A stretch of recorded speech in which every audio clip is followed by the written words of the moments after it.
Are you, dear fellows, fed up of all the crap about Article 13, Article 11, Brexit and everything like that?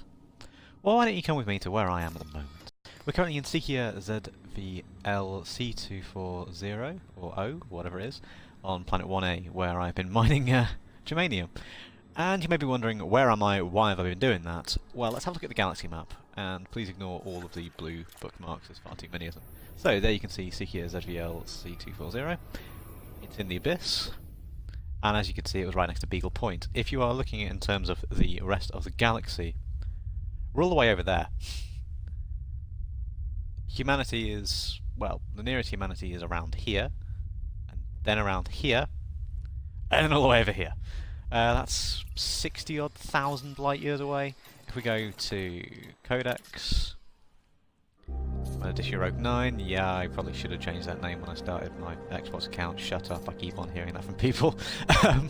Exploration, we are 65,209 light years from the start.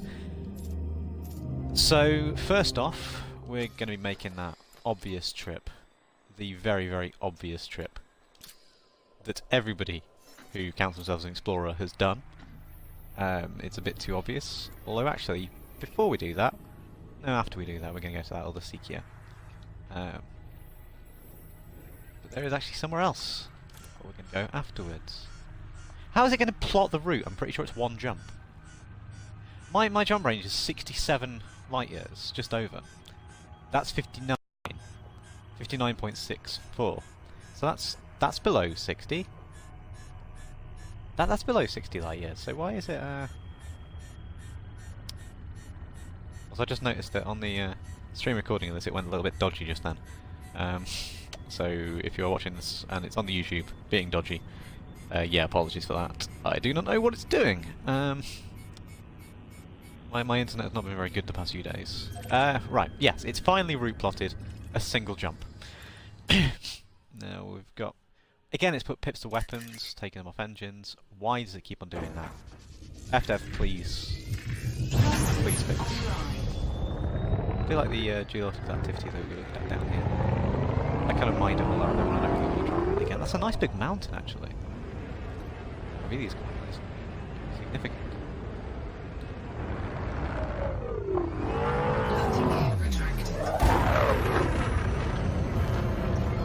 And we're on the last launch. So we're finally going to Beagle Point. This is the first time I've ever been to Beagle Point in my Crate Phantom. As my phone goes off. Notifying me of a stream update on YouTube. So... First time I've ever been to Beagle Point. Yeah, it's always been one of those destinations, ever since it was arrived at, kind of thing that everybody has set their sights on is doing as the ultimate market explorer.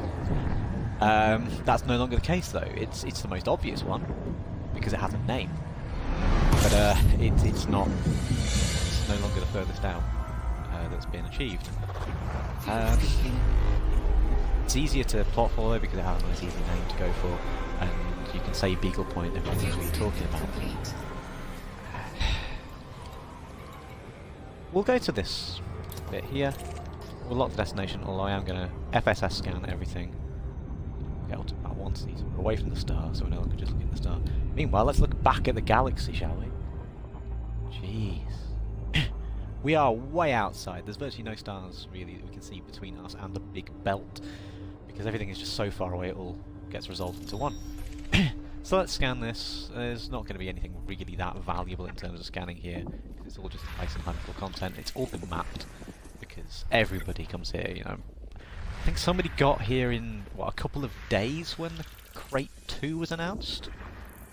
Which is pretty intense, really. They managed to do that. I mean, this isn't the Phantom, which has a better jump range. The Crate 2, I feel, is better for a better multi-purpose ship, because it's slightly bigger and more expensive.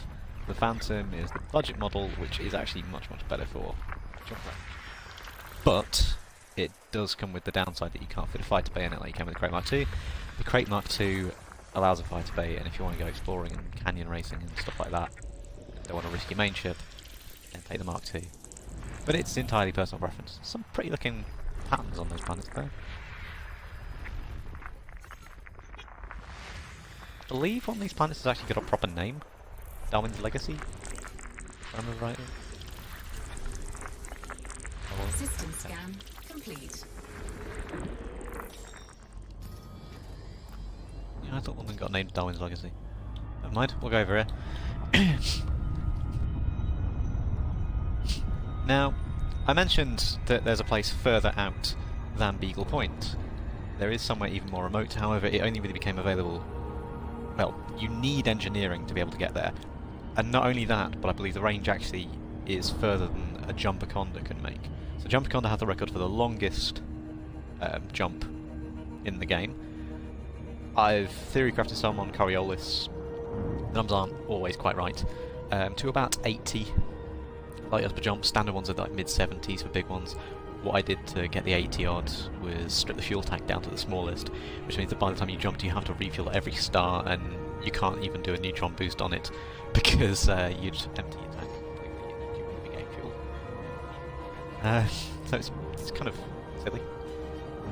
Speaking of silly, Commander Paroxysm is doing his unshielded Mamba run at me, so broken canopy on his cockpit, and he's doing life support refills all the way. He's done that before in other ships. Go check him out. You've got mentioned in Sagittarius Eye, which if you're part of the Elite Dangerous kind of community, then you know what I'm talking about. If you're not, look it up, Sagittarius Eye.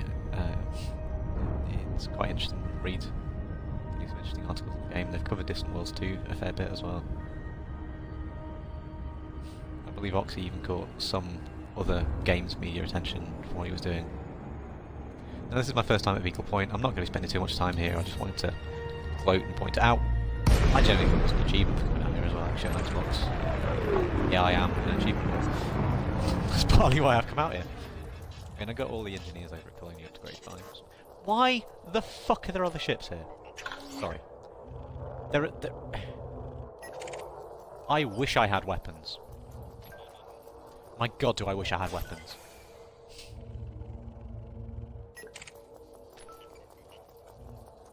I guess, yeah, people come out here on trips, but I really want an orca, actually. I've got a dolphin. A dolphin's a pretty good, cheap exploration ship. I was not expecting to come face to face with people. Fortunately, they're all just swimming around in their natural habitat, showing passengers around. So, Sikia BTF D121, we can also easily get to. That's 46.55 light years away. I believe it is slightly further out of the plane. Yeah, it is. So, you know, that's actually further out, if I'm right. We'll compare the numbers on the codex. I'm going to have to trust you to remember the numbers because I am running off minimal sleep. The hotel where I work actually caught fire yesterday, so that was an interesting day. I got called in because we were working at the other bar, and other people have been doing like cleaning all day, and even going in there, I'm feeling my lungs are suffering a little bit just from going and collecting glasses from the smoky area. Right, 65209. I'm not sure that's even updated though sometimes, to be honest. Right, so this is Beagle Point. What can I say? This is not... I wasn't sure what to expect, and also I'm not making a big deal out of Beagle Point because I'm going further. I'm going a decent way further. So 65209, away from start, which I believe is a terrific dock. Can't actually remember the name of the system for it. I think it's like LHS something. It's not got a punchy name like Beagle Point, Sol, Hiller. Everybody should pay a trip to Hiller. Plater actually owns that station in Hiller. Plater's Tyranny. It's one of the most beautiful stations in the entire game. It's between that and Artemis Lodge. So, genuine point. Go check out those two stations. Artemis Lodge is people getting destroyed by Thargons. So now we're in the punchy Sikia BTF D12-1. System scan complete. It only has 2 bodies, and there's no planets to land on. Complete. Planets to land on. I'm just going to keep flying for a bit. That full pelt is not going to do us any harm. 65209. It's not changed.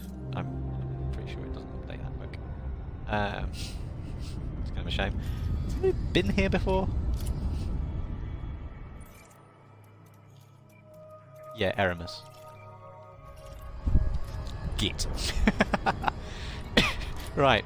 Now, as I mentioned, you needed the engineering, and the Jumper Conda, fully engineered, cannot make where we're going to go next.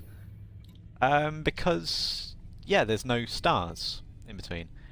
The system is not even in the Sikia anymore, it's in Oavasi. I hope you can still hear me. Because I've got the on-screen keyboard up, and sometimes Mixer is not nice with the on-screen keyboard.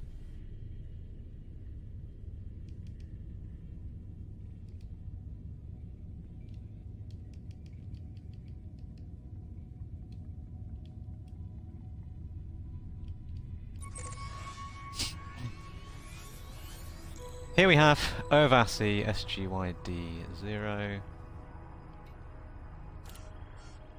It's 539.88 light years away. I'm pretty sure this is the system I'm looking for.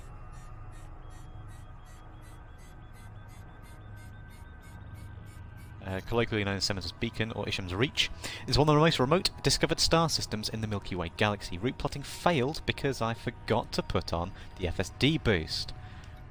Yes, that would be helpful. Level 1, level 2, or level 3, I can get up to 134.8 light years jumping. However, I'm going to tone it back to... no boost, what? Boost level 1. I think I need to even go beyond there. 82.68 actually. That works. So I went and mined some germanium. I've got some yttrium as well. I have enough to make jumponium. I don't have enough to make the return trip though, to get back from Oavasi SGY D0. I'm kind of boned. Not many people ever come out here because it does require jumponium and a very high jump range. So because it'll take a long time. I mean, to be fair, you can get there with a jump range of about 42 light years, roughly, because it is 82.68 light years further away from anything else. So, you know, 41.84 light years will do.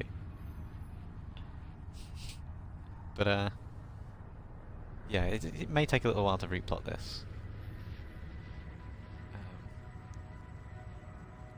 Might have been a better idea to have done it from...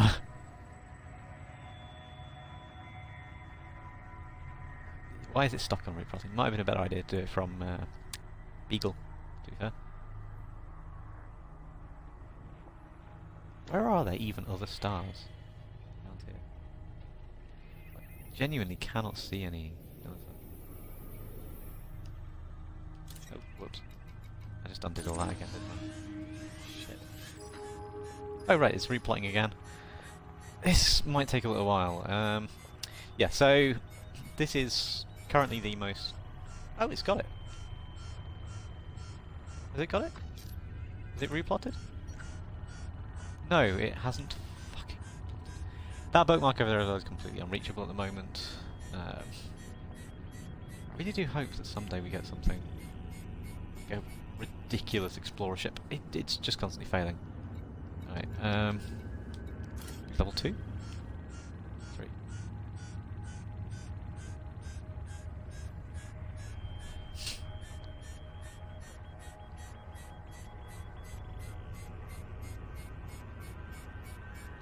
Please work. This is going to be the entire point of the video.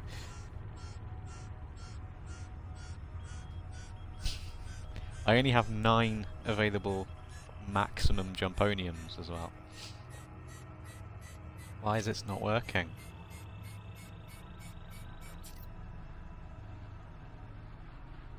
It's stuck at 61%.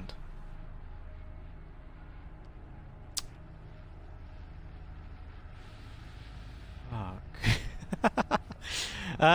Okay. Can't even bookmark, it's got too many bookmarks. What?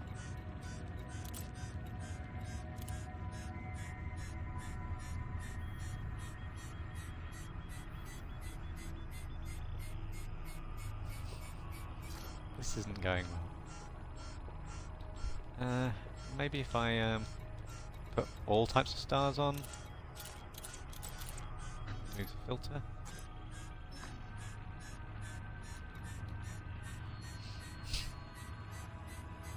I can't even see any stars though still.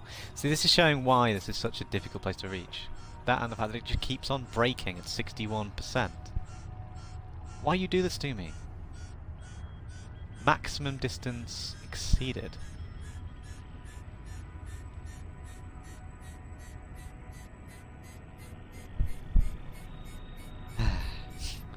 There are landable places in Oavasi as well.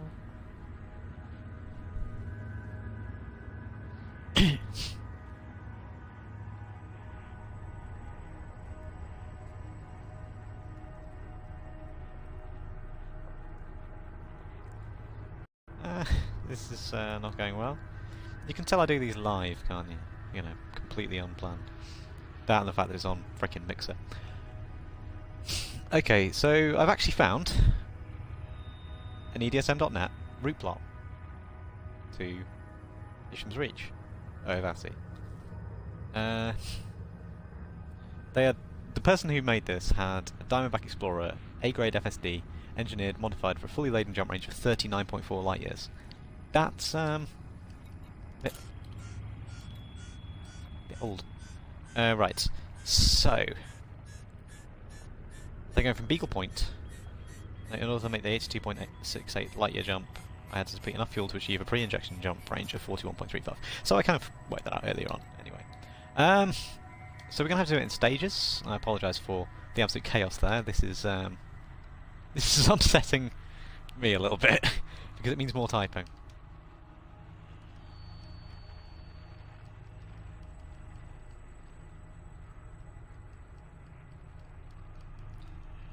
I hate typing on these. The Xbox keyboard thing just... oh, it's got an emoji page before you get back to the letters when you change to the numbers page. So every time I have to put a hyphen in, which is a lot in this game, I have to cycle through an extra page of shit that I don't want.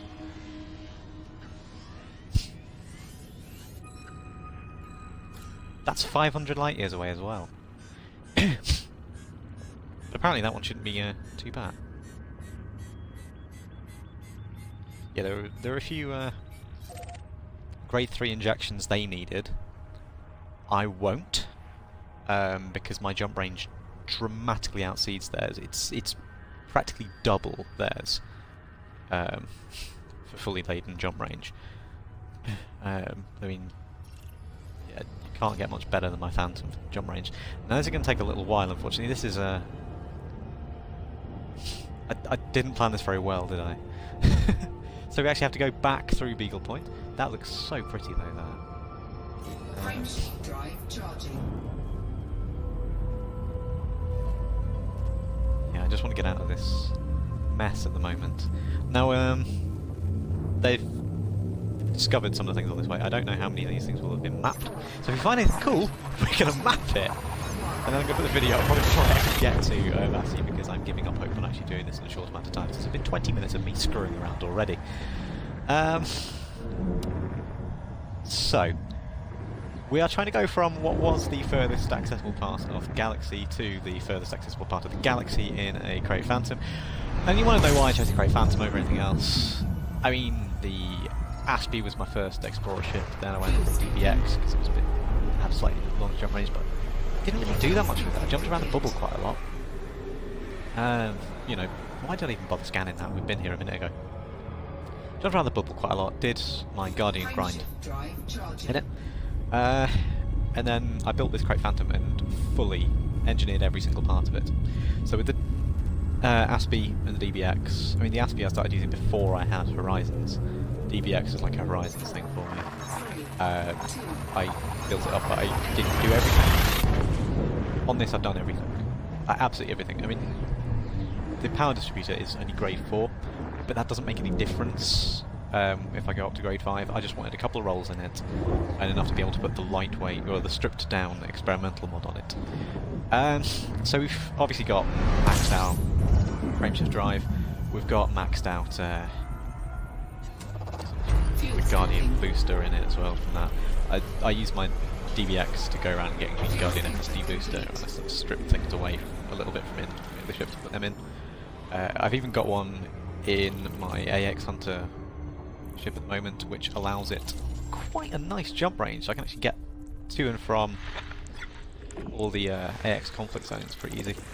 Well, I'm guessing everything's going to be got around here, but there's a water world, and the running joke is that I was playing a hell of a lot of Red Dead Redemption 2 doing legendary fishing, so every water world I have to find if I had life, I'm going to go and poke it. And it's just a water world. Crap. Well, no fishing there for me. I'm probably not going to really scan, I'm just going to jump through these, make it a little bit quicker. It's 13 jumps to the one I've plotted, and that's only a point of interest kind of thing because of them needing grade 3 FSD injections on the EDSM, Dearly Dangerous Star Map topic by Literata. I'll give them credit there. They have put this out, and I wouldn't be able to do it without them because I cocked up, and I'm stupid. I've not been sleeping well lately, so I'm not even able to think around things. I really, really wish this would be stars. Multiple stars, actually, a lot more than binary. Fuel scooping. 13 bodies, how many of them are stars? Fuel scooping complete. It's all been explored. Only 3, I thought I saw more than that on the thing. Yeah, they're all discovered and mapped, somebody's already been out here. As you can see though, we're jumping nowhere near our maximum jump ranges, 46.6 light years. It's because of finding stars. You know, we have to just go with what's available for us. But yeah, anyway, going back to the ship build, I set off on this after I'd got Combat Dangerous, which I did in my Corvette, fighting for Void. Doing a lot in the combat zones. I did a little bit of grinding here and there as well. Outside of that, I did a fair bit of AX combat. I actually prefer doing the NHSS's than the AX combat zones at the moment because I'm not very good at AX combat, so I knew I was getting into each one rather than having like Fargoids jumping in, proper interceptors jumping in when I'm only there to fight scouts. I just have to run away in it.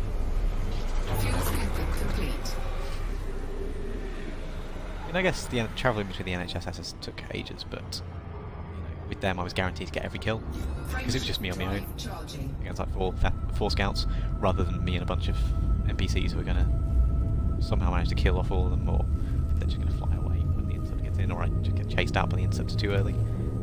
I've still not managed an intercept to kill, and that's one of the first things I'm going to do when I get back to the bubble. Is I'm going to make an AX crate, probably. Because the weapons are bigger. Well, I do need to do a good bit of grinding. Materials, harvesting, Guardian blueprint unlocking, probably as well for it, based on the weapon choices. I like the shard cannons, and I ran a full shard cannon build on Federal Brick. On the FAS, it was.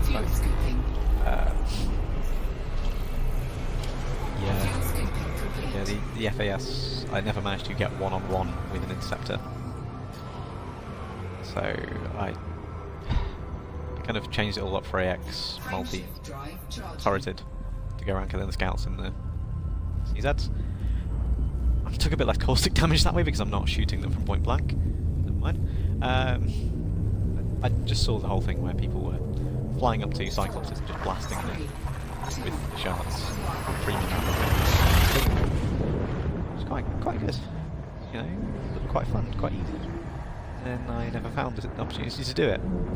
I did, however, see that the Yamix, that crazy space Latvian, went and built a Sidewinder for killing a Cyclops and managed it. But I also did watch him flying that same Sidewinder, jump to the system, found one on its own, like a doomed mega ship kind of thing, which probably would have been a better place for me to go to find it rather than the NHSSs. And he ran out of fuel during the fight because he didn't bother fueling when he jumped there, because Yamix logic. It was pretty funny. So he was running so long on fuel that he started disabling modules, and while he was disabling modules he didn't realise he was getting killed. Just died as soon as he stopped playing with the modules. I didn't actually sort of survive to the end of that stream to watch him actually get killed, but apparently he did get a kill on Cyclops. Not gone back and watch that yet. As I said, it's been a bit up in the air for me the past few weeks. On my latest video description for Fallout 4 Episode 6. Life has hit me quite hard in the past couple of weeks. It took me 2 weeks to upload that sodding video after I made it. Yeah, it's been Mother's Day over here in the UK, so I wound up actually pulling a lot of work for that. Fuel scooping. Yeah. There's a helium balloon flying past my window. It's always nice to see. I open the window to snare it, because they got painted shut. I'm just trying to find anything to talk about that kind of all these jumps together, because I've kind of gone through much of it. I've got most of the ships. I've got one of each of pretty much all of them now, and some of them I've just not even done anything with. I haven't got the two big largely because it's so expensive. Yeah, I have a Corvette. That was expensive, but it's made its money back through letting me kill things, and it's been so much fun to fly. I'm a bit wary about the Cutter because I kind of wanted to get into the combat side of things with the Corvette. Corvette has been so much fun to just fly around massacring people in. I feel untouchable flying it. It's a work of art, and it's probably one of my favourite ships in the game, although Great Phantom's right up there. As I was saying, the reason why I picked this cockpit, well, why the Great Phantom has got a really, really good jump range. You've got the red bits there. The cockpit is actually quite groovy looking as well. And I don't think it has the coffee machine in, but that board at the back just reminds me a little bit of the Normandy in Mass Effect. I'm not even sure why. You can get the co-pilot in there as well, you're sitting up on side, but you're sitting centrally. I just really, really like the design of the ship. The only problems I really have, and kind of like those bits sticking around the sides, it's a little bit smaller than the Crate Mark II, but the Crate Mark II is a great multi-purpose ship, and it's a better multi-purpose ship than the Phantom, obviously. But the Phantom has those really nice engines on the back where it's all one bar, so it's like the Falcon, entered engines, despite the fact that I named my Crate Mark II the Millennial Kestrel for going out pirating in, because I'm a bit of a tosser, really. You should not aspire to be like me in any way, shape, or form. I'm still rambling on, trying to fill the dead air that is me cocking up and messing this up. Still being determined to get all this done in one big go.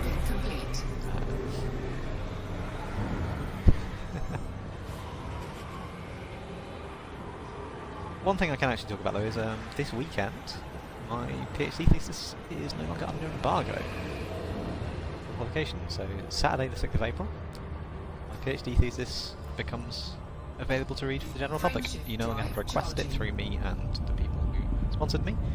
You can just read it on the White Rose E-Thesis website. So that's pretty cool.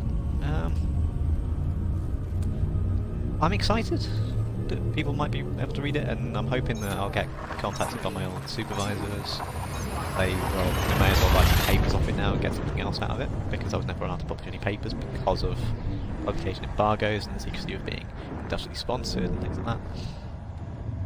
But ultimately I'm a little bit disappointed that nothing further has come of it. I was kind of hoping that some of what I'd done would be industrially useful. But alas, that's not been the case. As I was saying, I'm a little bit disappointed that that was not the case, but hey, I got my doctorate out of it. Doctor Super Studio Game. Dr. Alan Robert, if you pay attention to the fact that I've got another channel. Although even that's not my full name, and I'm not going to give that out because I'm not stupid. Well, I'm pretty sure I have given it out on a few things, like when I did a FIFA video. That was really, really stupid of me. I say I'm not stupid, I definitely am. Right, let's see if we can skip out a couple of steps here.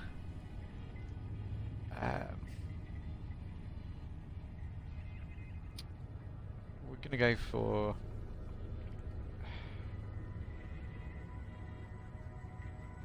Ovasi NADO.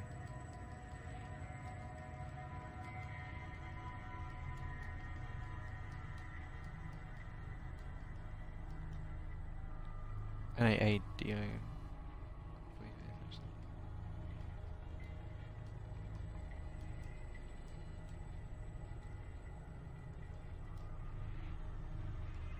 What, 0, sorry. Quite a long way away. 209 light years. Shouldn't be difficult to get to. I mean, the listed big jumps they mention here are 58.7, 50.31, 56.14. 66.32 is close to the limit of what my crate can do, but I've still got an entire light year of range there without draining fuel. So it shouldn't be an issue. I've got 67.47 light year fully fueled jump range, and I'm on those idiots who like to fuel to the maximum on every star, because I get worried and wary, and I don't want to have to call the fuel rats while doing this video, because it's a hell of a long way to make them travel as well, and it's one of the reasons why I'm so cautious about this. I don't want to inconvenience others, even if they enjoy it. I don't want to inconvenience them. There are other people that can be out there helping. If I cock up, it's on me, and I like to take that mantra with me as much as possible. If I mess up, it's on me. And I feel that's not necessarily always occupied by some people these days. Right, I've got it.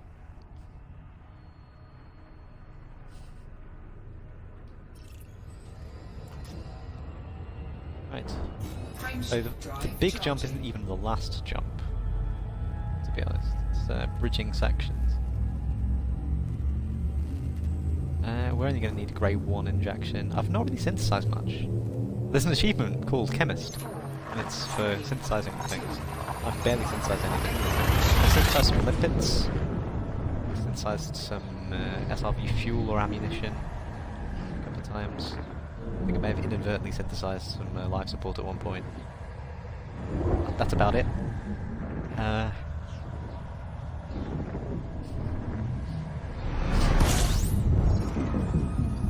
Yeah, so 15 bodies established, but they've all been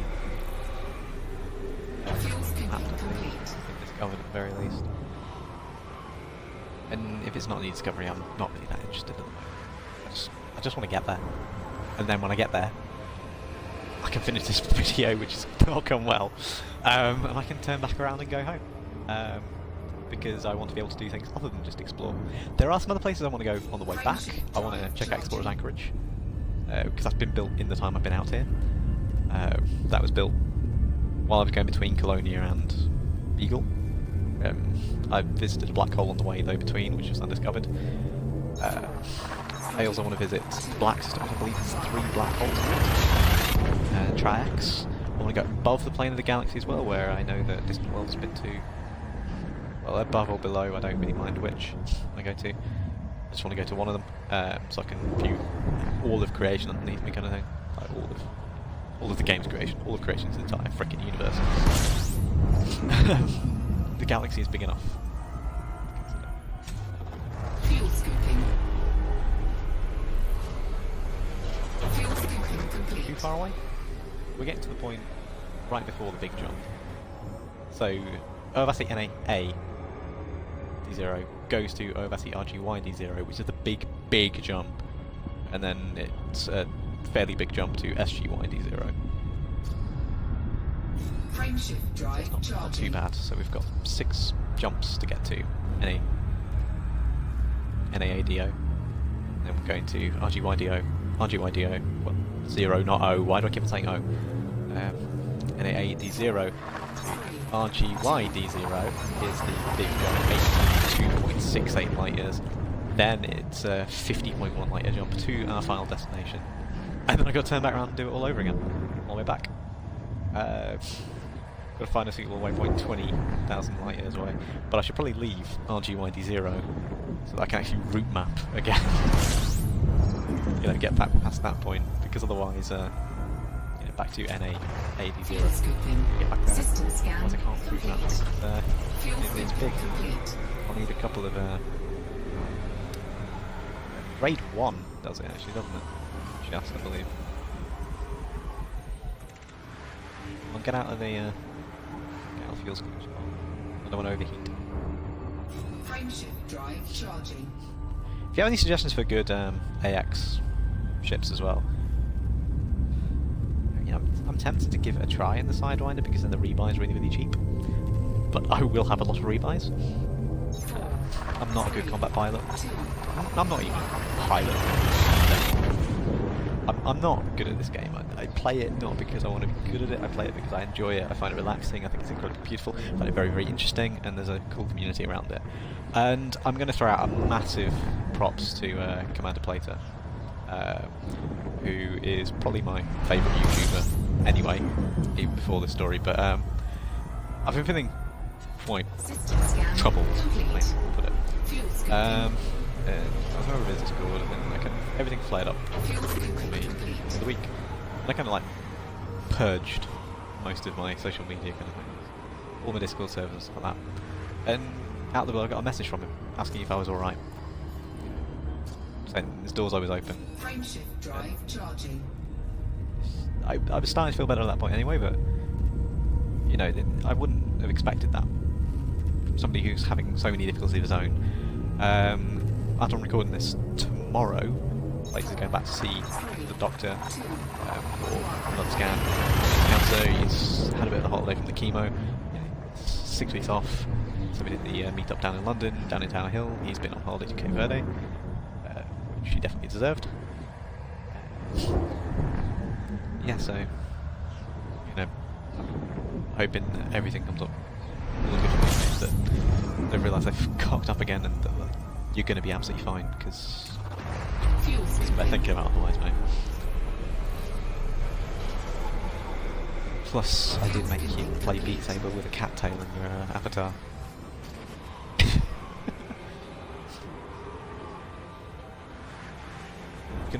We're gonna be the Dragonborn, but a cat girl.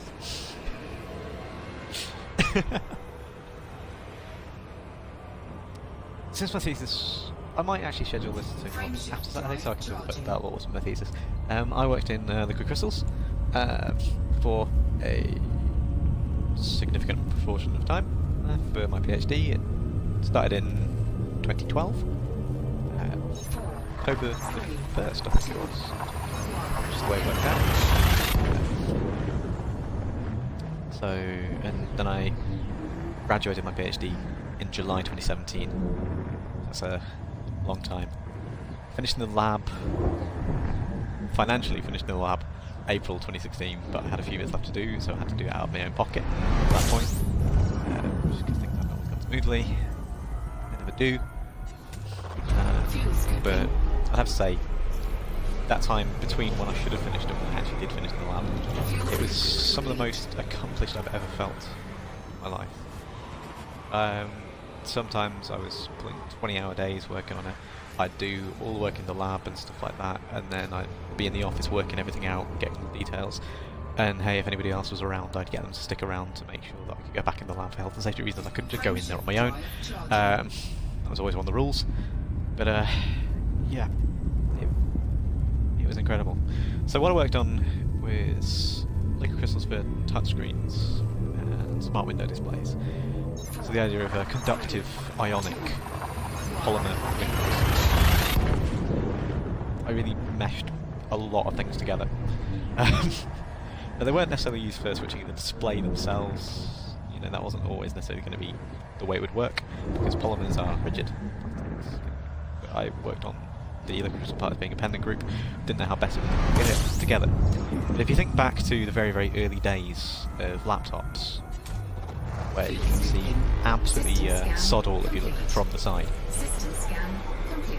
If you were slightly off-centre, you couldn't see anything on an angle. But now when you do it, with all these flat screen devices, liquid crystal displays and stuff like that, you can see pretty well from angles. In fact, it's getting better. Now we've got the curved stuff, which I'm not a huge fan of. Charging. But just because I feel like it's getting too close to just a giant, not face-mounted headset at that point. But with the flat ones, you know, it made it accessible for a living room kind of thing. So you've got a flat screen TV, no longer do you have to sit directly in front of it, everyone being crushed together. You can sit scattered around slightly, and okay, yeah, the viewing angle may not be optimal, but you're not really suffering in picture loss. And that's because what's called compensation films. Compensation films correct for the guaranteed error you'll get from viewing things, because it's usually the fraction of light through the liquid crystals, which, you know, it'll have different on different axes for it. But the more material you move through, the more discrepancy there's going to be. So if you're viewing it through an angle you're not expecting, so rather than head on, you get more of a change to the light you see. So compensation films are kind of built in to remove that aspect.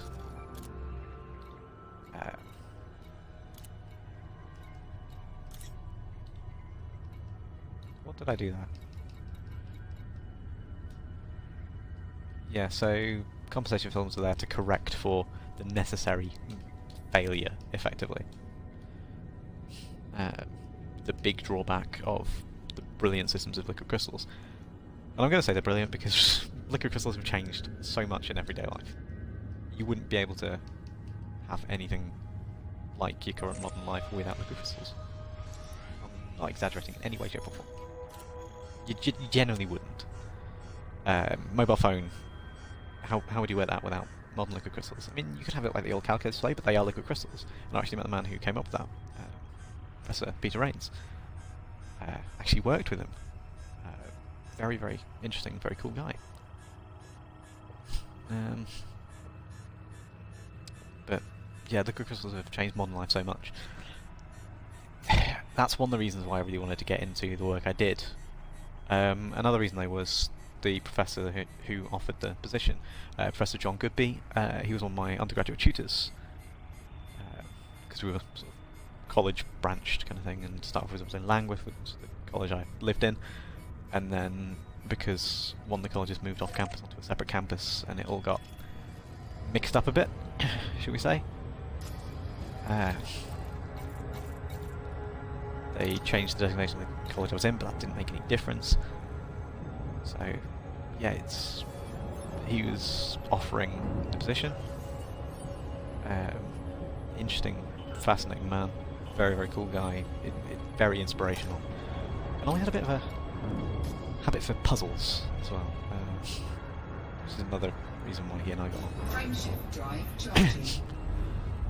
Even got on the one show one time while I was working in that lab, and the one show were a bit annoying to have around because they decided to set up where I worked. So I lost an entire day. I paid all the money to get in on the train because I didn't live anywhere. So I got the train in. It's like 2 hours to get in, 2 hours to get home kind of thing, where I did my reading and stuff like that on the train. Sometimes I just relaxed and read other books. I read quite a lot of books actually when I just wanted to relax, stuff like that. I'd get home and do some work instead. But the one show I didn't get anything done, and then the show finally aired a couple of months later. Fuel skipping. Months later, I believe it was. John was on for about 15 seconds. Fuel skipping. Serious. They made that big a deal. They disrupted our entire research group for that long. It's like, fuck everybody. But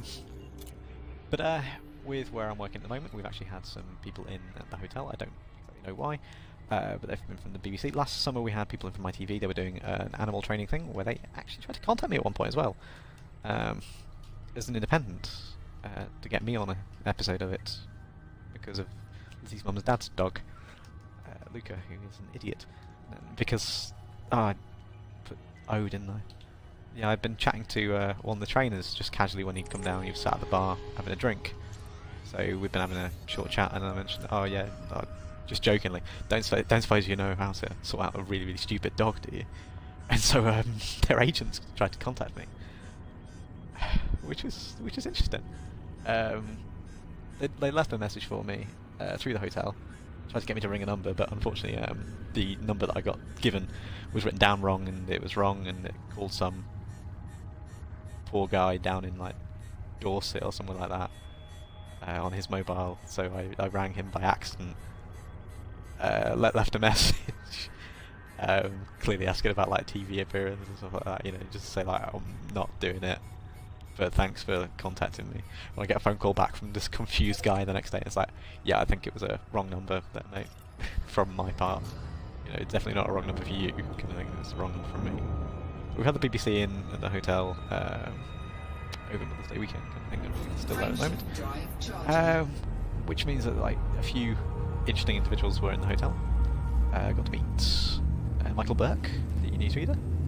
And I also got to meet Anita Harris from the Carry On films. Now I recognised Michael Burke straight away. Didn't recognise Anita Harris straight away. Also apparently John Prescott was in as well. I didn't get to meet him. Would like to. He was an interesting figure. You know, quite high importance during my childhood. Being deputy prime minister for a long time during my formative years. Plus the whole thing with the egg. That's what most people remember for that, and 2 Jacks. I always get worried when this takes a while. This is really taking far too long. I'm in a witch space for way too long. Finally! We are here. Now apparently there's landable planets as well, so I may actually just leave off landing on one of the planets. It's a really, really bad landing at one of them. I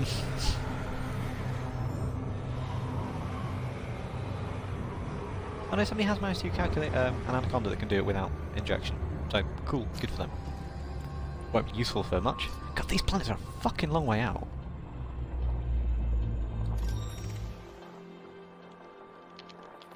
There's a water world! Guys, there's a water world! There's a water world! Yes! Maybe there's fish! I am under no illusion that literally everything out here will be scanned and mapped.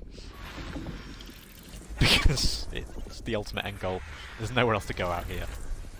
You know, this is the ultimate goal for explorers. It's Isham's Reach because it was first discovered by Sam Isham. There we go. Isham, you are insane. And I salute you. Miss Rarity. God damn it, you had to get there first, didn't you? Oh, there's a belt. I'll scan for the belt first if I can. Just get that annoying bit off.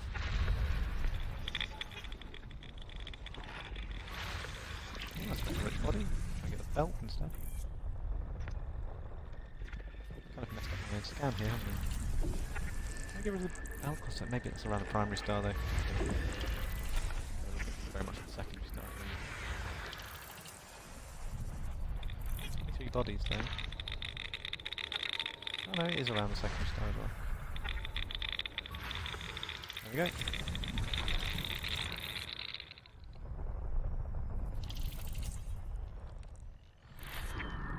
There's the water world.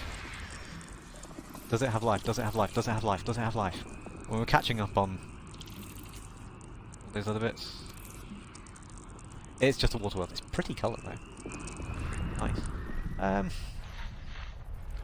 We'll go land on one of the little moons probably.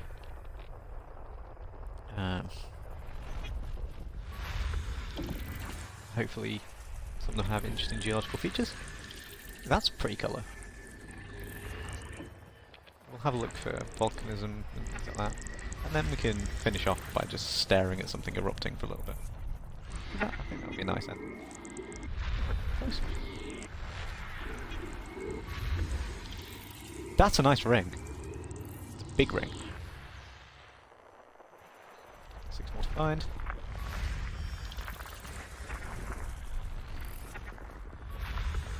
I don't know what it is, but I find the FSS quite relaxing. I find it a little bit tedious. I'm in the right mood for it, it's pretty cool. System scan complete. There we go, we've system scanned Isham's Reach, the furthest star that you can reach at present in Elite Dangerous, I believe. I don't think there's anything further out, but technically you can get a 160 light year jump without a neutron boost using an Anaconda. Right, it's landable. That's silicate magma. No volcanism. Silicate magma. Not landable. That's an HMC. Landable, no volcanism. I was hoping it was around the water world. I hope the water world had a moon. It has active water-based chemistry and carbon-based life. We're gonna have to go and map that then, aren't we? And whichever one is closest. None of them have any volcanism. You're kidding me, right? I really wanted to get one that was in orbit of a gas giant. Well, let's go and find the fish. 133,000 light seconds away. While we're flying that, go at full pelt. We're still fairly close to the star there. UI. Roll. You can see other galaxies out there. That is so cool. And then the fucking orbit line appears.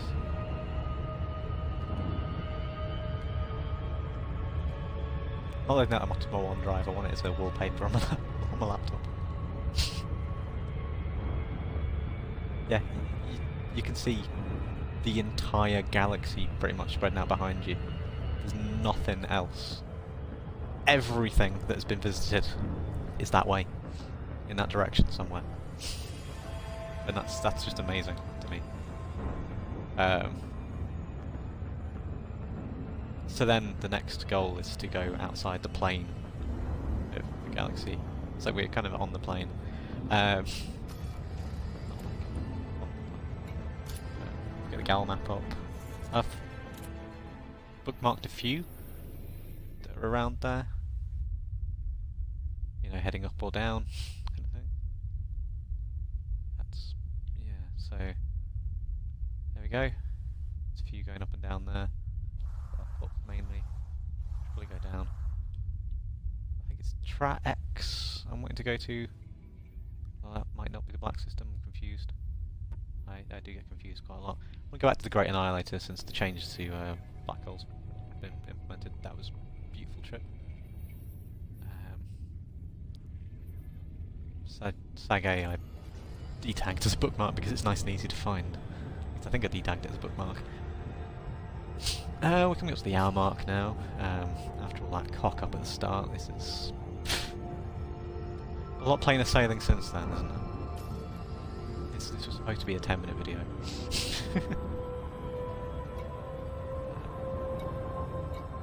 Oh, yeah, so that's development.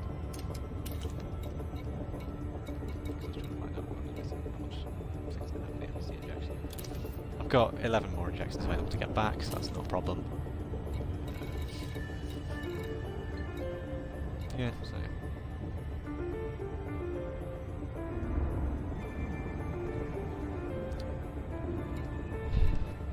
SRV ammo restock, I think you can do in the SRV. I am in it. I have an SRV, I'm just not in at the moment. Premium SRV ammo. I had to ask why. FM refill. Minus repair speed, I didn't even know that. Yeah, let's go over what I've got then on the ship since we've got still quite a trip out there to this water world. I'll probably finish off just in orbit the water world. I've got my postcard snap. Although maybe if we find a geyser and we can align it looking back at the galaxy, that would be cool.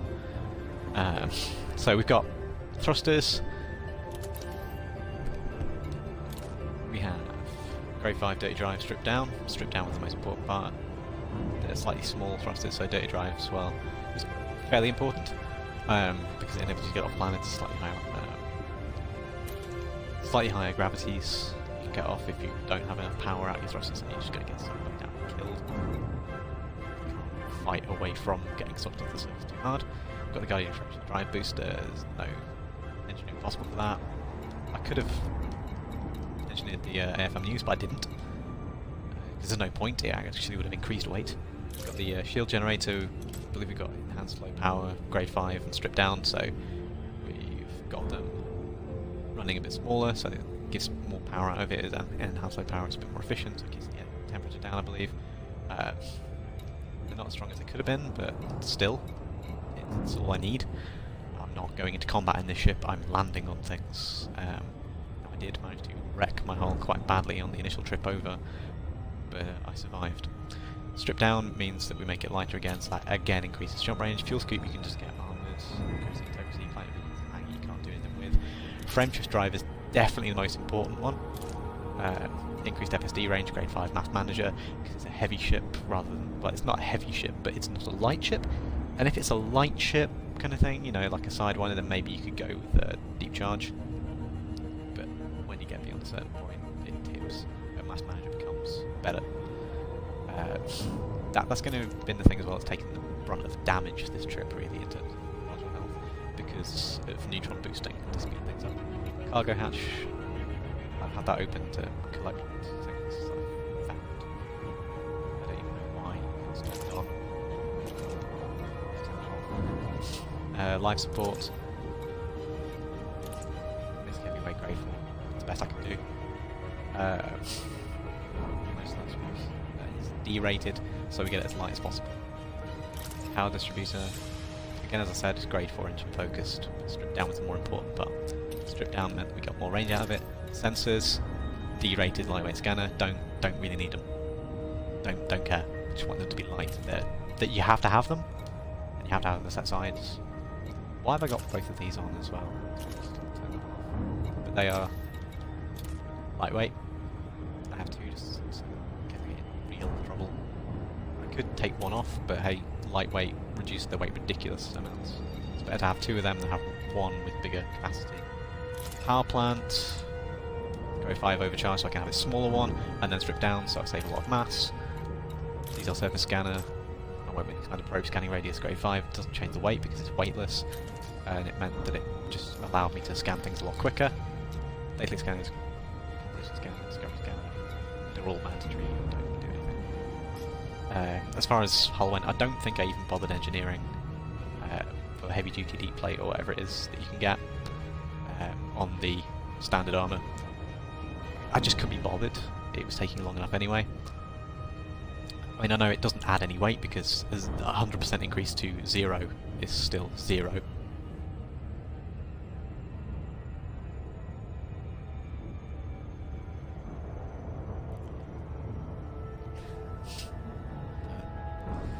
This is taking time, but we've travelled the vast majority of the distance. Hey, since we've covered all this distance so far, we may as well stick it out, mightn't we? We're going to go a little bit beyond the hour mark, I believe. We're going to get to scan the water world, because I have to. It's a water world that has life. What kind of computer game fisherman would I be if I didn't find the fishes? When I was a little kid and I had my PS1, I had a game called Saltwater Sport Fishing, and I actually completed it in an afternoon, and I absolutely loved it. I've never really done fishing in real life, partly because difficulty in getting to places to do it. I grew up in a fishing town, but still affording all the kit and stuff like that as well. That was like my initial obstacle to it, but the more I think about it, it's impractical for me in a lot of ways. I don't really want to hurt the fish, but fishing, I have no problem with it. I don't think it necessarily hurts fish. I need to read more on it. I know there have been studies that conflict each other, so whether it does or not, I'm not going to stop people from going out and doing their hobby. You know, as long as you don't abuse them, I'm okay with it. And I actually greatly enjoyed the fishing on Red Dead Redemption 2. I really, really did enjoy that. When I finally figured out how to catch the legendaries, I've caught the vast majority of them. My favourite one to catch, though, was probably the fish that was in the penitentiary. Or I stole the motorboat to go over there. Stole a little steamboat. Just shot the guy off the other one. While I was out rowing. Made it a lot quicker, a lot easier. Roll down a bit. Got to plane. Also, so keep it balanced and level and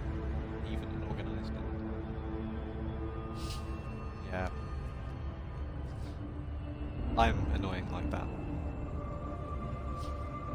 This is supposed to be a 20-minute fucking video. At most. It's supposed to be like, look, I'm at Beagle Point, wow, pretty. Anyway, I mind this shit because this place is further away. I didn't actually realise how far away it was because I just looked zoomed out on the galaxy and I thought, they're right next to each other, it doesn't matter. They're right next to each other, it's just one big jump. No. I'm stupid. I do not plan because I am stupid. I kind of just freewheel throughout most of the things. If it's important, I'll plan. If it's not that important, like me making a video that's not going to make me any money because I'm doing it as a hobby and I'm just doing it to have fun, and share it with people to go, look, I did something fairly cool, I'm not going to overplan that. What's the point of me overplanning that? It's made more fun by me cocking up, to be honest.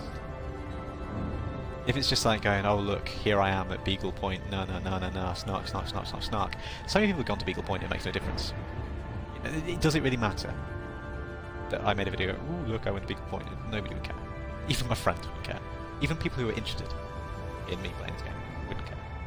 Me fucking up, it means they can have a laugh at me, so that's all good. It gives me an edge.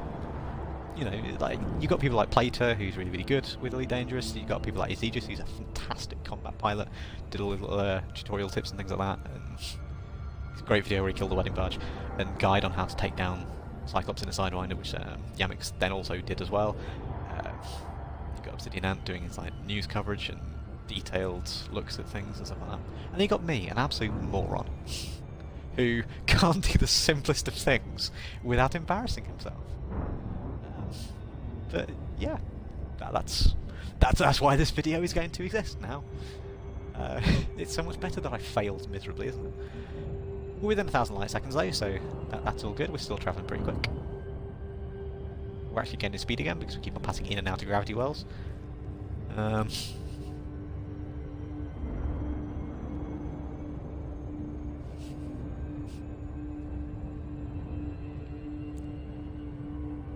We're getting close.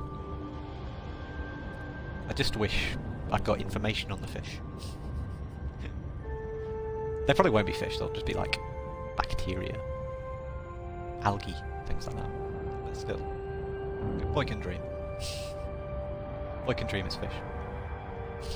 The reason why I haven't turned my shields off as well, if you're asking, is because I never know when I'm going to give up for the day and land somewhere and I can't bother toggling them on and off. They take a bit of fuel usage.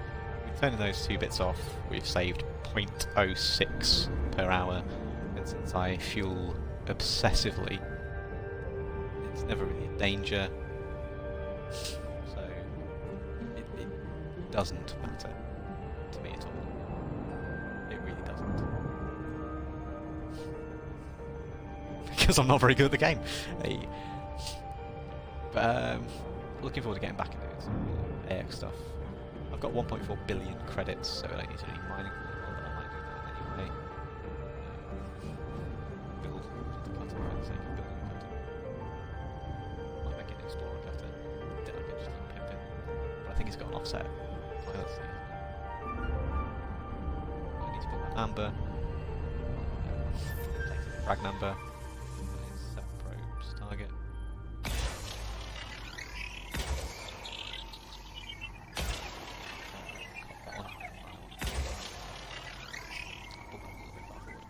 Gonna let those four land first. I know I've got another one I can fire, but I don't know if I need to. I also just like watching this fill in. I've got a bit annoyed though, sometimes there is a little bit of a glitch where it just doesn't make a difference. It's always the bright blue colour as if it's filled in. And that makes it really hard to get into some planets. You know, it just means you can't see what you've actually uncovered. You can see how much of a difference though the expanded probe radius does actually make. It makes it, I was going to say trivial, but because I cocked up that shot on the side, moron, it's going to take 6 probes. 2%? Are you fucking kidding?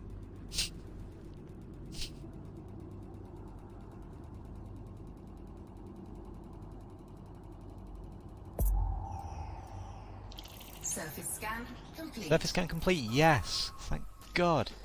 Right. Let's find... Does B1, does that have activity on it? I'm pretty sure it does, doesn't it? Silicon magma, yes! Right, B1. 1,000 fucking light seconds away.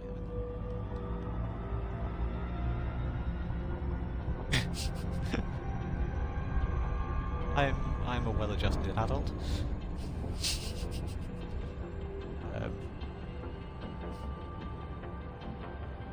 Yeah, so while we're on this path, I may as well talk about the thesis a little bit again. It's available to read from Saturday the 6th of April. One thing I didn't really write up in it was how I made sonotophenol, because I thought it was worthwhile, because I didn't know elsewhere. I just analysed it better. That's all I did different. So you can't be sure something I've done before.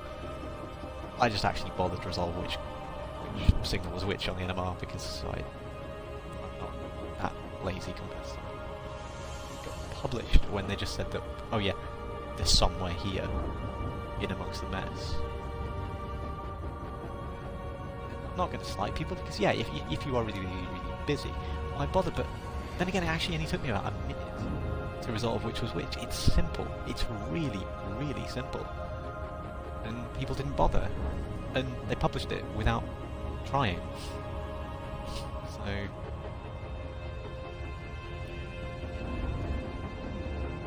But I kind of left that out in my thesis subject. I didn't do anything different for other people. And it's long enough anyway.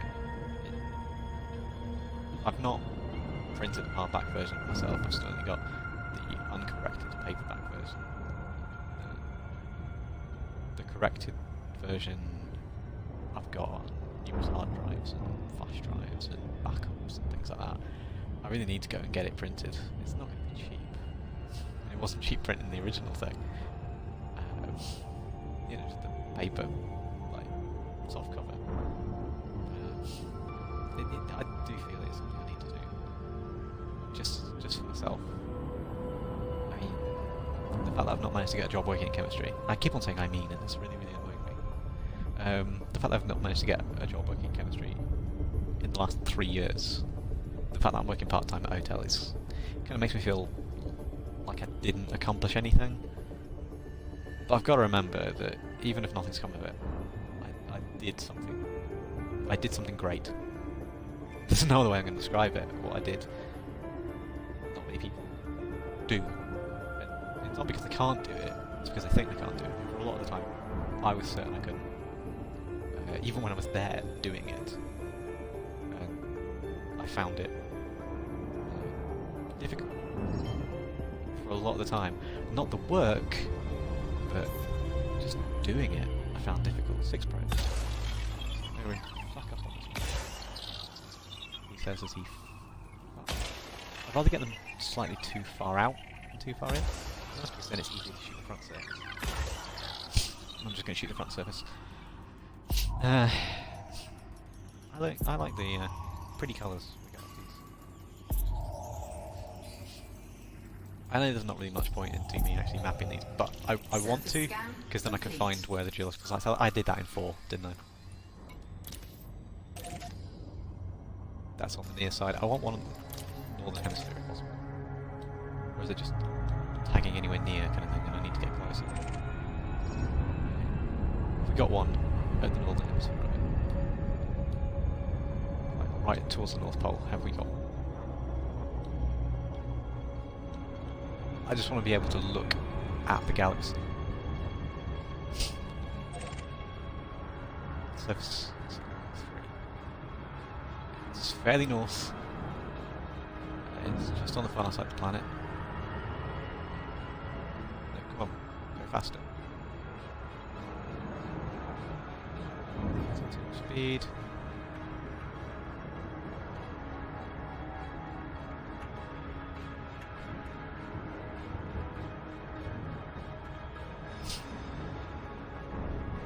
Come on.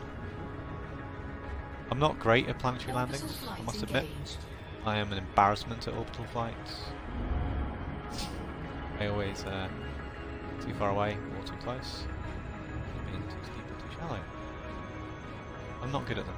And often doing it for well over a year at this point, and I'm still crap. Yeah, we can get a nice view. Get a nice view. This is what the important part is. It's not the landing, it's not the surviving, it's getting a nice screenshot. It is purely for getting a nice screenshot. So I can put a custom thumbnail, if YouTube still allows me to do that, because I have been pissing about with it for a while. Get a nice thumbnail, stick it on the screenshots page on the Discord server and that.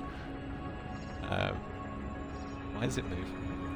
Hopefully there's actually space for me to land. This planet looks pretty big. Probably have significant difference temperature between day and night because that star's not that far away.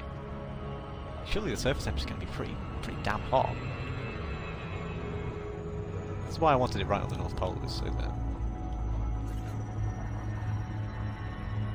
God, 100 kilometers. As I said, I'm not good at this.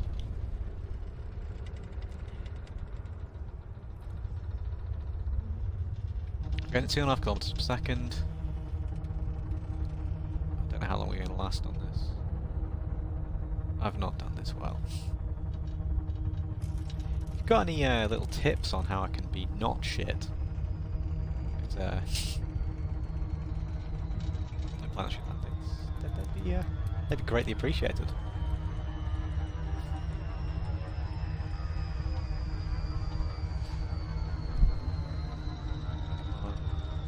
I know I'm still on the thing, so I don't need to be silent. I'm getting a bit anxious, because I'm so bad at it. Like, you have to laugh, don't you, when you're so bad at something that you spent so much time on, you still suck at it, kind of thing, like I do. I spent so much time playing this game, and I'm still terrible at it. Maybe my FA off landing should have been a giveaway that I suck.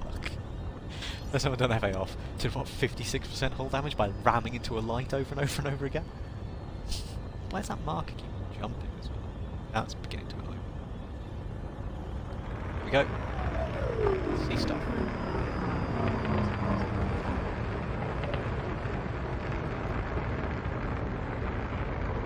Going a little bit fast.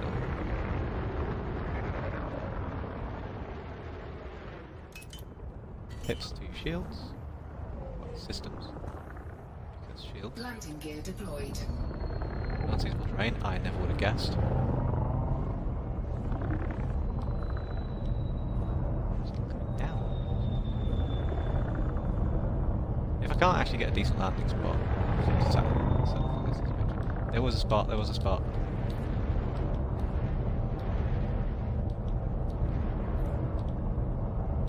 I don't actually drive, but I can imagine this will be what it's like with me parking. In real life. You know, I've had lessons.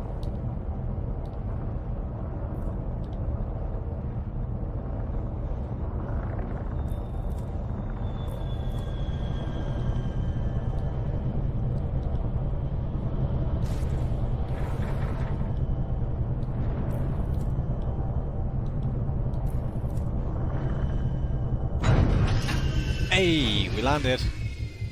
Right, we are landed on a planet about as far away as you can get from Earth in the game. We are going to drive around outside in our stupid little buggy that I hate. The SRV, I have a love-hate relationship with it. I think it's great that they are in the game, but I still think it's shit. Contact we got. Don't leave the line cross. We don't give a shit about any of that mining.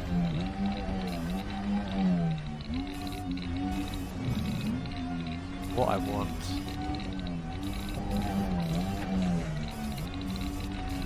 Drive over here. To this smokestack. Slam the brakes on. Get the turret.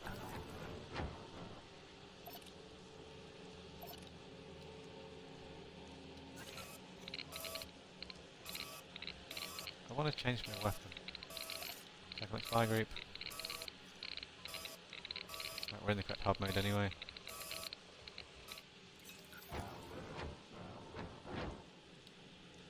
Scan it. We got code expansion. Great, okay. Anyway, this has been quite a journey. If anyone tracks there. I think they don't look great. Be higher or lower? Oh. God damn it! No, not that. Burn out the sun. Ah! Well, I just did back over there. There we go. Right. that seems like a suitable stopping point. That's a nice view to finish on. We are as far away as we can currently get with a vibrating controller for some unknown reason from the rest of the galaxy. This is as far away from where we started as possible. So let's get the screenshot.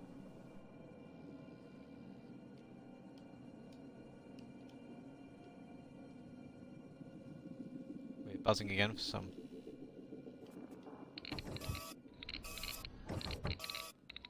Yeah, let's go back into the camera, slightly different view here.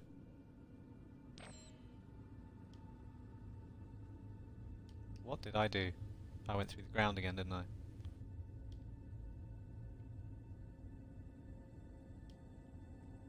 How far back can I drive from it? On the camera. Yeah, so this has been a colossal waste of your time watching this, but it's been fun for me. God, look at my paint job! Oh god, my beautiful, beautiful ship. Had all the paint scratched off it. Who would do such a thing? Oh, that's right, me, a psychopath. Yeah, thank you so much for wasting your time watching me piss about and ruin everything, and spend a good hour longer than I anticipated on this video because of my own incompetence and stupidity. I will have to make the journey all the way back across the galaxy at some point soon. Calling in Explorer's Anchorage, I'll probably do a short video there just showing how much money I make from the discoveries I made of just honk scanning most places, very rarely FSSing, and almost never mapping when I'm doing it. Only when I'm coming to a stop was I doing any mapping. But I went through so many systems, travelled so far since Colonia, it's been spectacular. Made like a cool 100 million on the way to Colonia as well, to be fair. And I really like this background music. It's kind of spooky. But anyway, thank you for watching. I'm going to go get back inside my ship before I die. And I'm going to bid thee farewell for now. Thank you though for watching. Thank you for wasting your time. I have been 6-year-old gamers, Aaron Roberts. I tried to pull a handbrake turn and it didn't work. Yeah, maybe catch you soon. Thank you.